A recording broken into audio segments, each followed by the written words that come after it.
All right, welcome back, everybody, to Moonstruck right here on Riot Radio.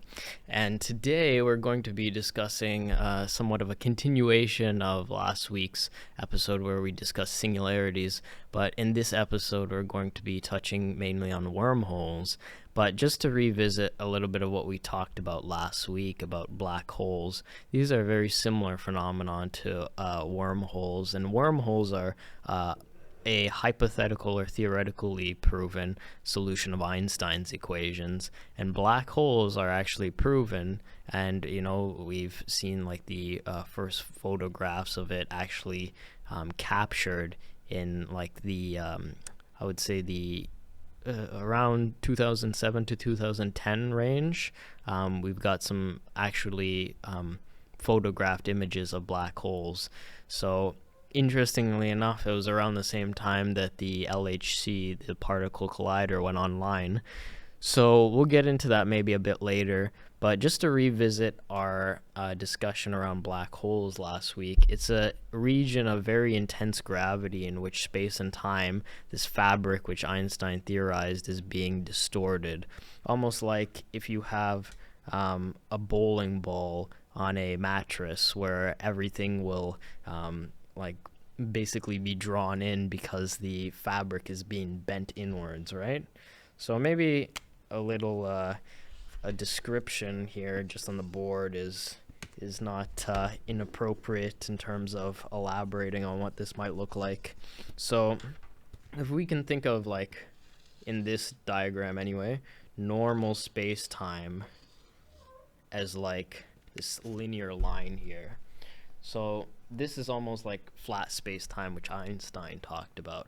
And when you have a black hole, you have this divot, this well in the fabric of the mesh. And essentially this creates almost a warping effect in reality itself. And the reason why this is so interesting is because space and time really dictate how everything operates within our perception of existence. So when we start to contemplate these massive objects that really have the ability to warp not just like stars and tear them apart and suck in energy or whatever, but actually distort reality itself, we're now talking about a concept that it's beyond human comprehension to an extent, right? And contemplating this, we can get far, and mathematics and physics and stuff will give us insight into that, but there's still so much that the cosmos knows that we don't. So always coming from that perspective of learning is essential, so we can like continue to advance our understanding, right?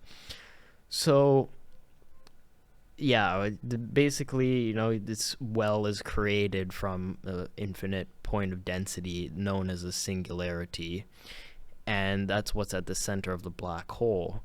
And it's a region where basically the laws of physics break down, the laws of, or theories, I guess, of Einstein, and the nature that he describes around space and time don't really work with some of the effects that go on around it, because there's also all these quantum effects that goes on. So this is kind of in the realm of quantum mechanics, and this is why they're looking for a new theory, which is basically called quantum gravity, which explains how these two can kind of overlap, right? When we look at objects like the very big, like a black hole, and the very small, like the nucleus of an atom, can share almost a common theory, right? So that's the kind of basis around where we're at in physics, in the sense of understanding black holes and these large gravitational masses that warp reality itself. So maybe we'll get the spinning black hole image up, actually. And when we kind of get into wormholes, it's interesting to note that though a lot of physicists say, well, if you went into a black hole, you would not travel back in time, like nothing would happen, you would simply fall in, you would get crushed, and you would die. Like, I'm actually quoting this from like a documentary here, that physicists have said this.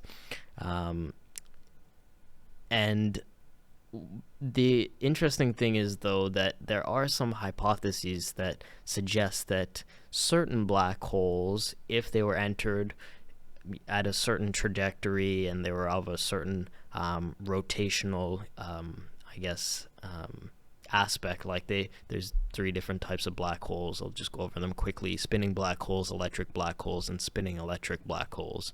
So they theorize that if you had a spinning black hole and you fell into it at the right trajectory, you might exit out this hypothetical exit, was known as a white hole, which is essentially the opposite of a black hole. Instead of matter being sucked into a singularity where it can't exit, it's matter being ejected from a singularity where matter cannot enter. So white holes are hypothetical, but the concept is that these two act as almost this Schwarzschild wormhole, or Schwarzschild wormhole, where essentially you have, or Einstein-Rosen bridge, I guess it's more commonly referred to, where you have these two singularities connected by this tunnel in between, and that would allow you to essentially travel either to another point in space, another point in time, or another point in both space and time, or some kind of parallel universe, right? And all this is very interesting because we're really talking about very in-depth topics here about our understanding of physics, right? So when we look at something like black holes, which are proven and which were laughed at actually for quite a while in the physics community before they got to the point where they were proven, we can maybe learn from some of the ways that we have approached things in the past and say, well, maybe if I can conceptualize the concept of a wormhole, maybe it's not so outlandish or hard to imagine that it could be possible, right?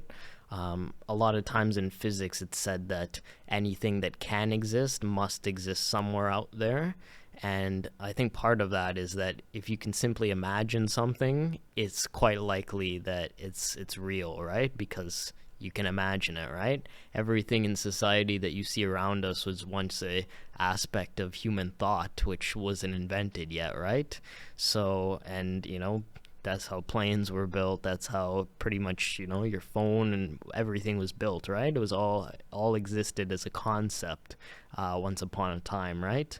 So going back to talking about wormholes and how this might fit in, we can kind of see how there are parallels between these two massive objects. And I didn't get to play this last week. I was actually I got some good insight from a friend behind the scenes about a simulation that might be appropriate. So maybe we'll go to the black hole simulation here quick.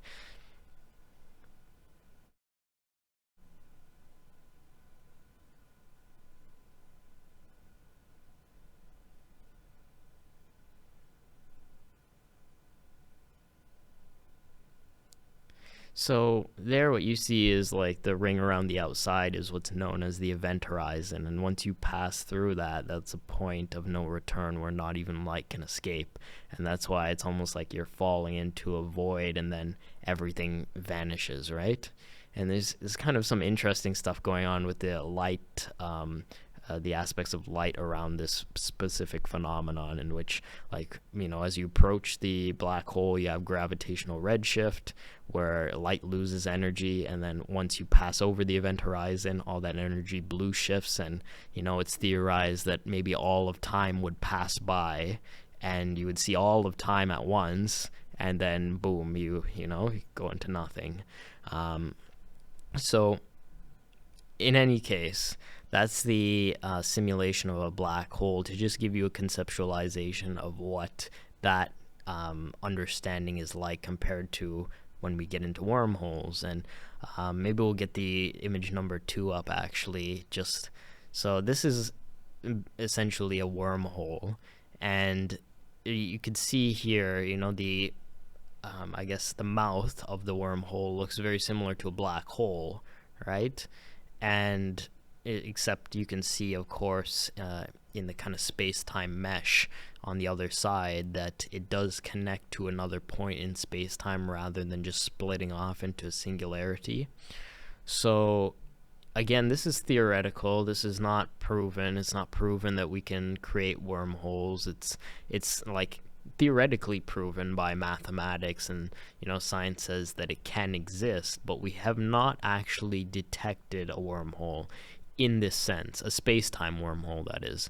There are actually evidence to suggest that magnetic wormholes do exist. We've actually been able to create them in labs where we see a magnetic field essentially be in one place and then disappear over a distance and reappear. So that's what science says, or scientists suggest, is the phenomenon known as a magnetic wormhole. And this is pretty interesting because, that is like magnetism is one of those fundamental forces that exist in nature. And if that can happen with magnetism, then it's plausible that this could happen with space-time too, right? So in any case, this is what a wormhole would essentially look like. You can see the kind of mesh of space-time around the mouth of the wormhole, and I'll just also draw a little bit on the board. We could keep the image up, and I'll just draw. We'll kind of actually see this later in a diagram, but I'll just pull it up now just for reference. But the concept of a wormhole essentially is that you have. Yeah, I'm no artist, guys. I'm pretty sure I've said that many times here, but bear with me, because this will, I guess, if you struggle to conceptualize things talked about in physics, this will certainly help. I always find that diagrams and visualizations help to illustrate what you want to kind of discuss. Here, I'll go to the other side. Here. So essentially, you have this long part around the outside, which represents almost normal space-time, and the concept of a wormhole is that you can create this tunnel, which essentially is like going through hyperspace, hyperspace is not just something from sci-fi, guys. It's essentially when you tunnel into a higher dimension. So we exist in 4D, we have 3 dimensions of space around us and 1 of time. So let's say you go into the 5th, 6th, 7th dimension or whatever, you're tunneling through some higher dimension to then come out somewhere else with almost no time or space passing, right? So almost like could be instantaneous, right?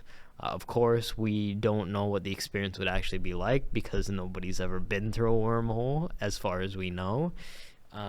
So that is essentially the concept of a wormhole. So in that diagram, the point is that going around the outside, physicists have talked about, like, it could take, thousands of years even traveling at the speed of light for us to get from one point to another, right? But if you tunneled through a wormhole, then you could, appear out there in like maybe a fraction of a second or a very small amount of time compared to if you took the longer way around normal space-time.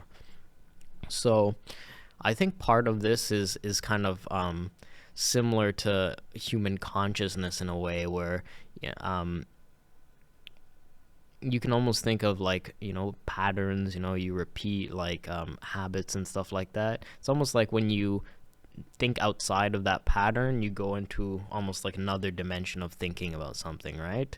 So it's almost like if you always approach a problem or a block the same way, and you're not getting the result you want, and you think, well, okay, well, if I sit here and think or come up with another way to approach this, you're essentially detaching yourself from that kind of fixed viewpoint, right? And then once you get the insight you're looking for, whatever it is, come on to some epiphany, you're then able to readjust the actions that you would take based on that, right? But where does that insight come from, right? It comes from you almost like separating from that original line of thought, almost like going into a higher dimension or something, right? So I'm not saying that's what happens. I'm saying that it's surmisable that something like that could be what's happening with consciousness. So that's kind of why I like a lot of these concepts around black holes, wormholes, and space and time, because it really is touching around something that is very similar to human consciousness. The fact that we can pull any kind of thought out of thin air is pretty interesting too. So we're not going to get into entanglement and superposition, but I will say maybe that'll be next week's thing. But I think that concept does relate a lot to how human beings are able to form thoughts and use your imagination, stuff like that. Considering that when you picture something in your mind, is there instantaneously, right? So in any case, I digress. Going back to wormholes here, and so this diagram is essentially showing that you can enter at one point in space-time and exit somewhere else. Could be even another universe, as far as we know. And this is kind of really pivotal to the concept of understanding how we can move from one place to another by like not taking almost like the long way around, which is kind of pivotal in the sense of we have very limited technology here on Earth in terms of traveling vast distances in the cosmos. Like we're just getting to like Mars and all these planets and the moon and stuff now, right? But this is like a tiny solar system that's barely out of its diapers, right?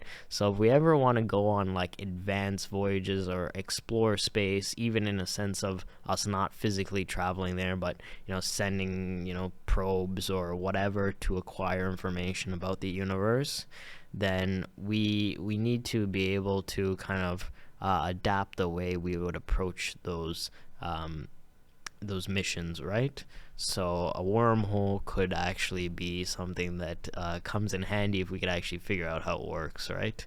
And I don't know what we have up next in terms of, do we have the simulation up next? Or, okay, yeah, the inside, right? So here we can see kind of the description of what I was just mentioning, actually, about tunneling through some higher dimension when you're inside of the wormhole, and that's why you're almost like in this like time space like tunnel of light that's passing all around you, and it looks like similar to like in Star Wars when they go into hyperspace and stuff like that, right? Because like light is moving at a very fast space, and you are also moving at that same pace, so like you don't see anything elsewhere in the visible universe, right? You're only seeing like little bits of light here and there, right? So tunneling through these higher dimensions is something that is kind of pivotal to this concept of this bridge working as a whole. In essence, though, we don't know if it's actually possible to travel all the way through one of these things, especially with our current understanding of physics and the resources that we have at our disposal. It's theorized that what would be necessary to actually ensure that one of these things do not collapse when trying to enter it is something that's known as trans-dimensional energy, or negative matter, or exotic matter. It goes by all these different names, but essentially it's a type of energy that would have anti-gravitational properties. And like you can check this out. Physicist Kip Thorne, he actually talks about, he's like, if you want to learn about wormholes, you can check out this guy's work, because he describes them pretty well. But essentially he was saying that the notion of a type of energy that would anti-gravitate is kind of preposterous to a degree, right? But it's interesting that now at this point in time we are starting to see some of these things in physics that mirror quality like that, and we're even able to create it in a lab to very small degrees. Definitely not enough for it to be applicable at any level of physics application, but the fact that we can see the effect taking place at some level is pretty interesting. So in essence, though, when it comes to this concept of this anti-gravitational energy, like, it's probably similar in qualities to what we talk about with like dark matter and dark energy. These forces that have the ability to stretch space and time, like we see now actually with physics, talking about the universe and stuff, that the universe's expansion that came about through the Big Bang is not actually slowing down; it's speeding up. So it's kind of interesting to note that some force is actually propelling the stars and the planets and all these forces away from us at not just like the speed it was going before, but it's actually speeding up to a degree. So, and the force or energy behind that is known as dark energy. So, and dark energy is this driving force which is blasting everything basically far apart in the cosmos. It's all around us right now. If you try to hold in your hand, it would go right through your hand. And same thing with dark matter. Dark matter operates a little bit differently. It kind of it also has anti-gravitational properties, but it also has gravitational properties which help universes and stars and solar systems form. But essentially they have very similar properties in the sense that it's all around us. Dark matter makes up 23% of the universe. Dark energy makes up 73% of the universe. And what we have here on Earth and the planets and the stars, we make up about 5% of the whole cosmos. And this is proven now. So that's pretty mind-blowing to think that most of the universe is actually made of this invisible matter or invisible energy that we can't see or touch. So it kind of sounds like magic to a degree. And the fact that it's all around us right now and we can't see or touch it or interact with it at any level, at least according to our, physical senses. Maybe some higher senses are able to sense that it's there or whatever. But typically, with our sensory perception, as in touching the table, whatever, we can't touch dark matter or dark energy. It would go right through your hand if you try to hold in your hand. In essence, though, that is maybe something the most similar to this concept that we have around some type of matter or energy that anti-gravitates. So we're a long ways away from holding open a wormhole, according to current physics understanding. We'll maybe go to the next one now, and we'll see the simulation here.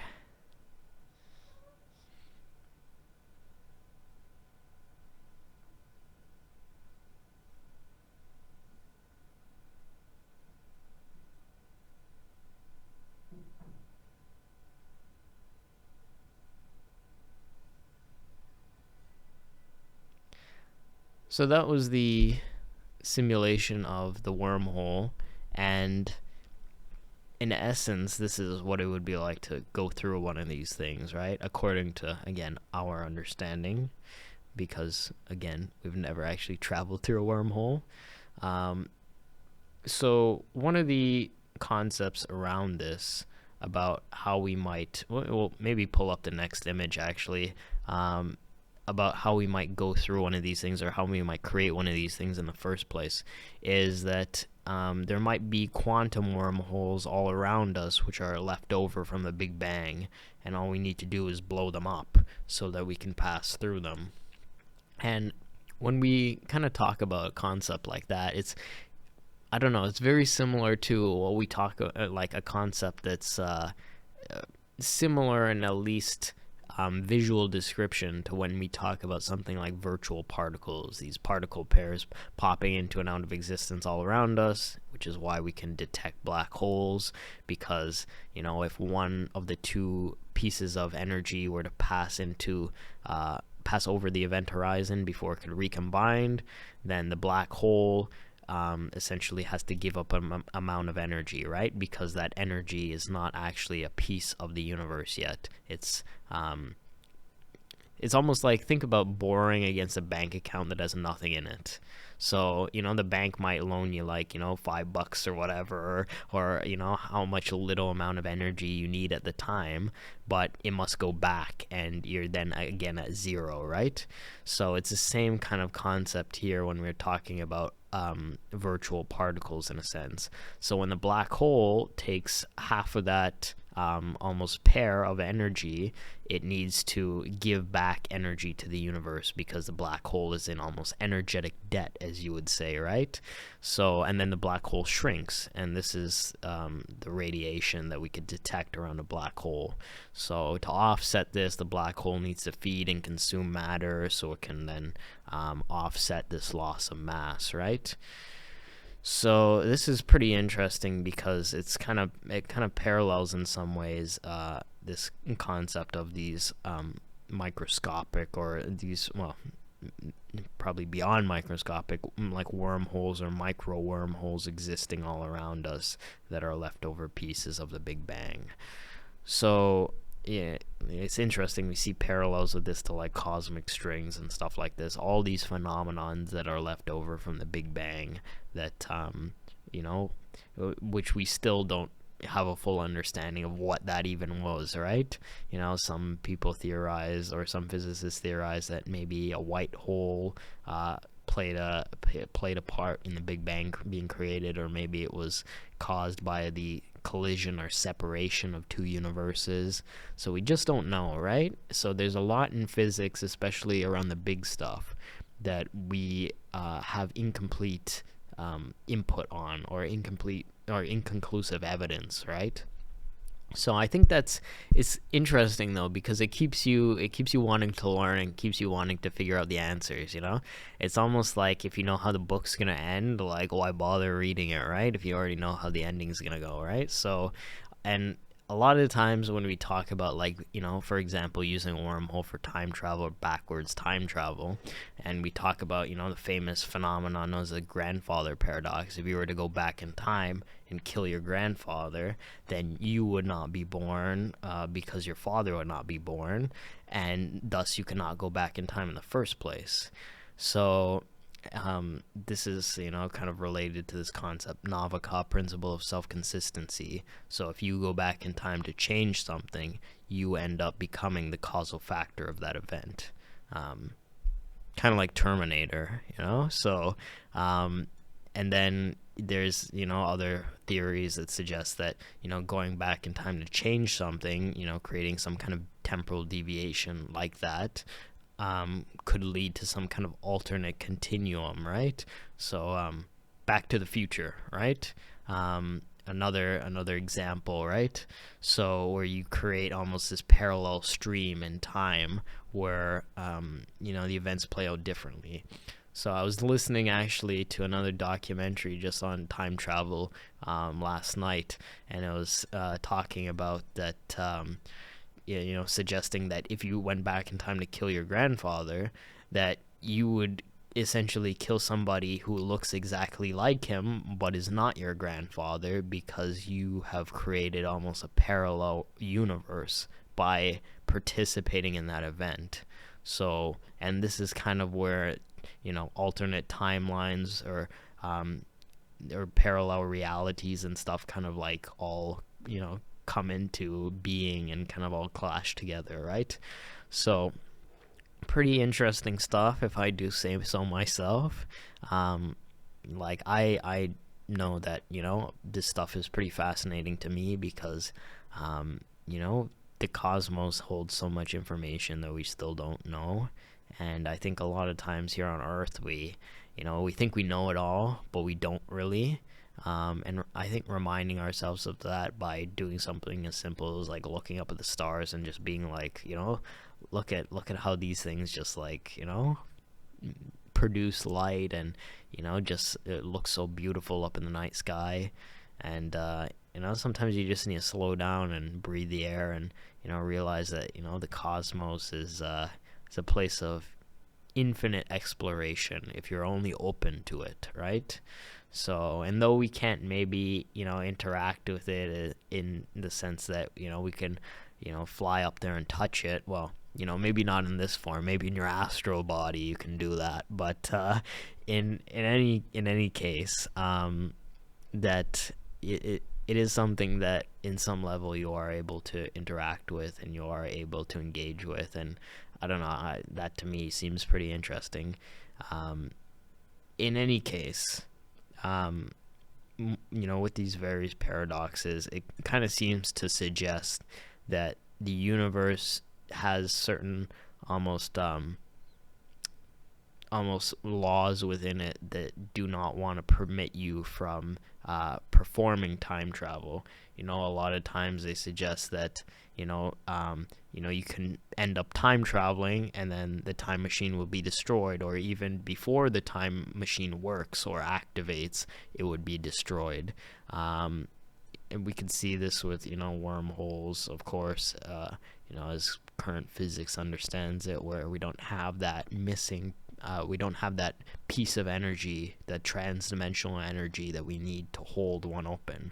So, and this is kind of the current understanding around this stuff, that the nature almost has a way of preventing these paradoxes from coming about by ensuring that we do not tamper with reality in this way.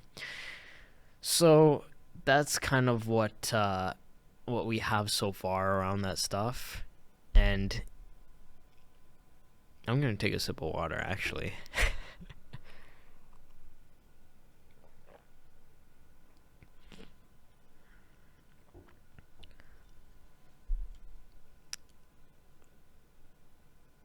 I would say that when we talk about this stuff, that like nature having these laws in place to prevent this kind of stuff from happening, we're really like touching on something like kind of fundamental, that almost you don't mess with like the laws of reality in a way that's going to attempt to manipulate it, or out of some like understanding that reality is something that can be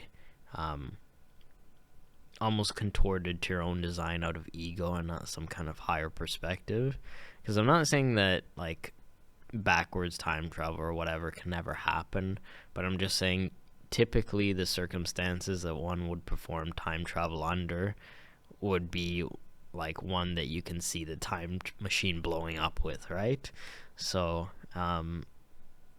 like even other phenomenon that is involved in time travel, such as like Tipler cylinder, for example, or for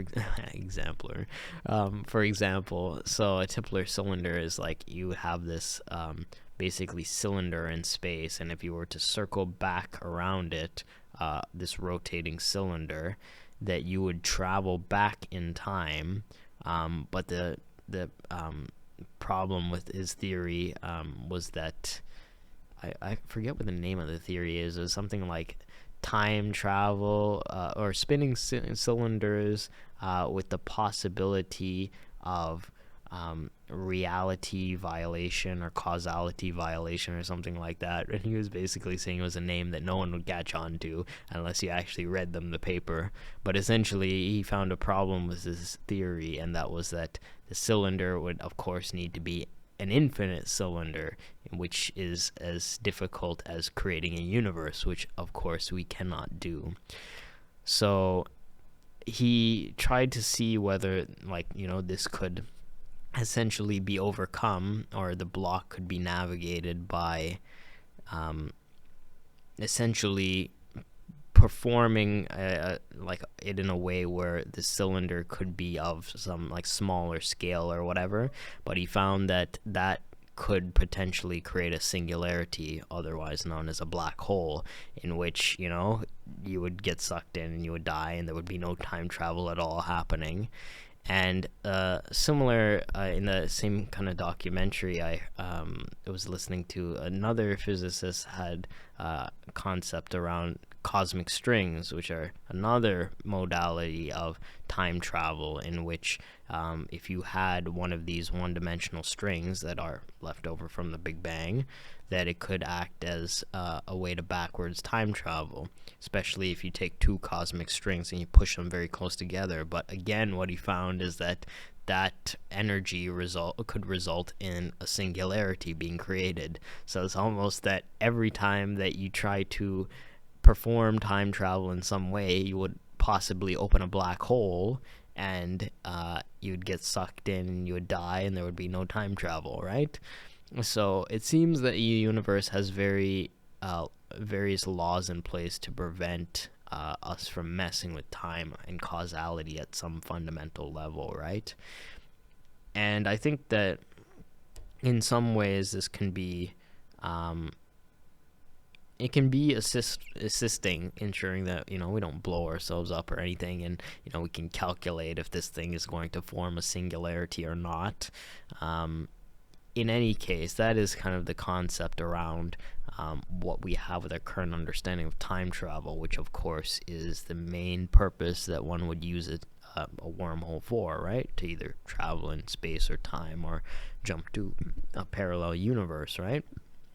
In any case, this is kind of the gist of wormholes. I think we have another picture. So this is kind of what I drew on the board, right? Where you have normal space-time going around the long way, then you have the two mouths of the wormhole, and you have space and time around it, and space and time is fabric, obviously, being represented. And maybe we'll just go to the last image, actually, and this is essentially showing how a wormhole would work. And in essence, when I talked about transdimensional energy earlier, and it's anti-gravitational energy, interestingly enough, it will theoretically leak between universes, from one universe to another. And the thing is, the universe will actually loan you, like, as we talked about in that analogy with the bank account and the black hole. Similarly, the universe will lend you a certain amount of negative energy. It's just not very much. So that's why we can actually, see that a wormhole is theoretically possible, and you could open one. It would just close in an incredibly short amount of time, and nothing would be able to pass through. And if you tried to go through, you get crushed, or you get exploded, or turn you into a big ball of gas. So none of which are productive time travel modalities.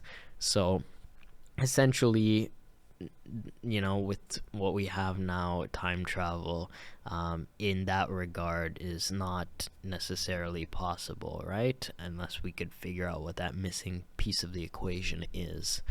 So again, here we see, Earth on one side of the wormhole and another universe on the other side of the wormhole, and that's kind of the fundamental basis of how it works. And maybe we'll just go back to the second image, and I'll just sum up here, talking a little bit about where we're at with similar research actually in the field at this time. So CERN is actually something I wanted to talk about a little bit, and it's kind of interesting that with this collider that was first brought online in 2010, that it has actually been used to accelerate particles to like 99% the speed of light and smash them together, and record the data and whatnot. But the thing that is kind of troubling some physicists and some people interested in the scientific field is that, and which they don't really tell us too much of, is that collision could potentially create a singularity, and not one of like or stellar mass that would suck in the whole planet, but these primordial black holes, which are also known as micro black holes, which are very small and they evaporate in an incredibly short amount of time, which is why we haven't all got sucked into a black hole yet. But there still remains some speculation that this might have another unforeseen effect on our reality, which is that I think I don't know if I drew this out, but essentially when we have these virtual particle pairs that occur around the black hole, we could see here in the diagram where you have the mesh of space-time, it would occur right on the border of that, right around the mouth of the black hole. So typically, let's say this is positive and this is negative, and let's say this is positive.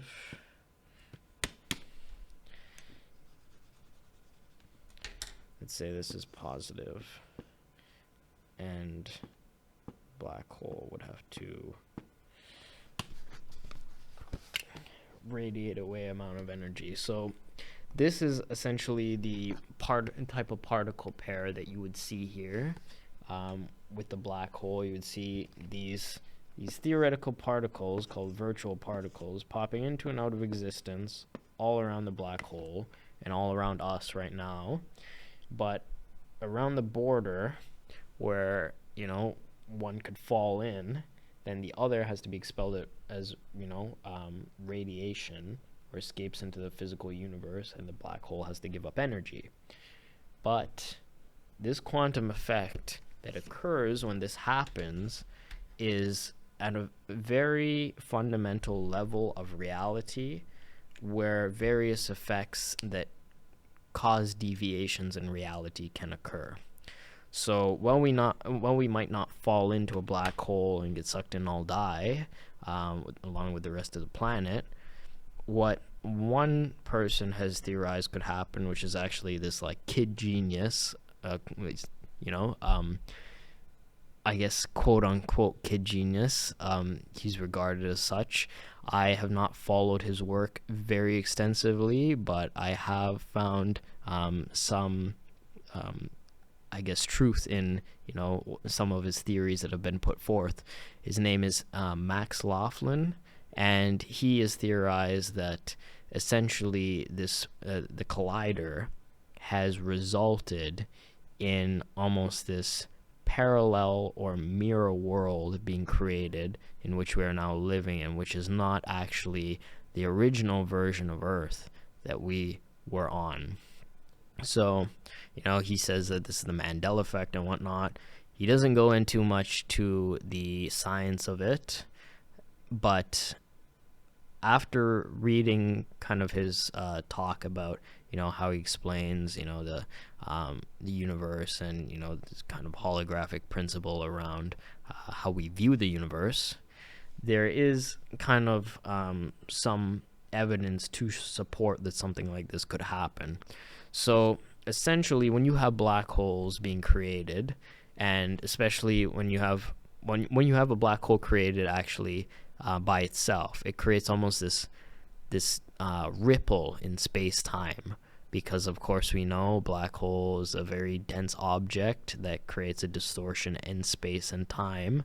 So regardless of how long is existing or not existing, it creates this ripple effect, almost like if you can think of a pond that is very calm and clear, and you drop a pebble in the pond and you see the ripple. This is almost like what happens to space-time when you create a black hole, right? You drop the pebble in and you see a ripple, right? What happens when you create more than one black hole and you have them in very close vicinities to each other, in which we can actually see and detect them in the cosmos on very large scales, is that you have this rippling effect throughout all of space-time. So essentially, when two black holes circle around each other, they create what is known as gravitational waves. And gravitational waves are created when two black holes dance around each other, and these waves travel across the cosmos at the speed of light. And when this happens, when these waves travel across the cosmos, not only can we detect them and they make black holes very visible, in the sense where so these are the two black holes moving around each other. I'll put it on the other side. These are the two black holes moving around each other. These are the ripples that are caused in space and time as a result of them moving around each other. So, why is this important? Well, because it's reverberating or vibrating all of reality when this effect takes place. Meaning that, certain anomalies can form, certain unforeseen behavior being detected in the space-time continuum. And when this occurs and these gravitational waves travel across the universe at the speed of light, which obviously seems, even though it's not, it seems instantaneous to human perception. We see sunlight outside and we're not thinking that light is 8 minutes old. We're thinking that, well, we look up at the sun and we see light, right? In any case, like if I were to look at, the producers behind the scenes, I would see them a fraction of a second into the past. So I am actually looking into the past when I, look around and see what I see around me. So we are constantly looking backwards in time by a fraction of a second, because that's how long it takes for light to travel. In essence, I digress around that. When this happens, and you have these two black holes moving around each other in the accelerator, because you have more than one primordial black hole being created, you have ripples in space and time being basically produced that can again travel across the cosmos at the speed of light. I can't stress that enough. And essentially you are basically vibrating and reverberating all of space-time, so that reality itself is in a bendable or malleable state. So what Max is saying is essentially that when this happens, I guess he's not saying that this effect is what's causing it per se, but he's saying that from these black holes being created inside the accelerator, it has moved us into a parallel version of reality in which we are not on the original basically universe that we were on. So when we saw that diagram where we saw the Earth and other universe, think of it as both universes, you have Earth, both universes look exactly the same, but there are slight deviations in reality with those two. So let's say on the original universe, right, you have, let's say, how should I say, like the Mandela effect, basically, right? Which Max describes, like people remember him dying at this time, other people remembering dying at that time, and people have certain discrepancies in how they remember this point in history, right? So he's basically saying that this effect is also taking place from this phenomenon being created inside the accelerator. And seeing as a lot of the physics around, especially the quantum stuff and these gravitational waves, kind of adds up to elaborating on how this effect could actually take place, it basically means that they are tampering with forces that are affecting the very nature of the reality we see around us, which is, again, very borderline of something we should not be doing. As we kind of discussed in this episode, you don't want to mess with nature too much, because you try to travel back in time and the time machine turns into a black hole, right? So in any case, the point is that there's a lot of research going on at CERN. Of course, they've done some good stuff in terms of discovering certain particles and creating advancements in particle theory and whatnot. However, that does not exclude what has been going on here with this phenomenon, and I would encourage you guys to look into this if you are curious about black holes and how it affects the fabric of reality and how we can see that here on Earth. And I guess I'll sum up with that for today, because we covered quite a bit, and going into how CERN is actually altering the very fabric of reality with their experiments, I think is a good note to go off this episode on. So I would say that do your research. Of course, I always encourage you guys to look into this stuff for yourselves. Look into this phenomenon around virtual particles, look into gravitational waves, look into all this stuff, look into the accelerator, look into Max Laughlin, however you pronounce his name, look into Mandela effect, whatever. look into wormholes, look into time travel, look into, is this even possible that, the fabric of reality could be warped on some level, akin to, rewriting all of what we see around us at some very fundamental level, which is almost unnoticeable. Look into that stuff. So this has been Moonstruck right here on Riot Radio. We covered wormholes, we covered time travel, we covered black holes, or revisited our concept of black holes. We covered the accelerator. We covered quite a bit today, so I'm looking forward to revisiting some of these concepts next week when we'll cover something else in physics, hopefully. And again, I encourage you to help subscribe, and help support the channel. Follow us on DC Media Hub. You're right here on Riot Radio. Also, check out my other channel, Sword of Mercury, where I talk about these in a little bit of a shorter format. I elaborate on a whiteboard. So if you enjoy that, I encourage you to check that out, because your assistance is very much appreciated. And I thank you for watching. I hope you guys have learned something. Again, this has been Moonstruck right here on Riot Radio. I'm Ryan, and I'm out.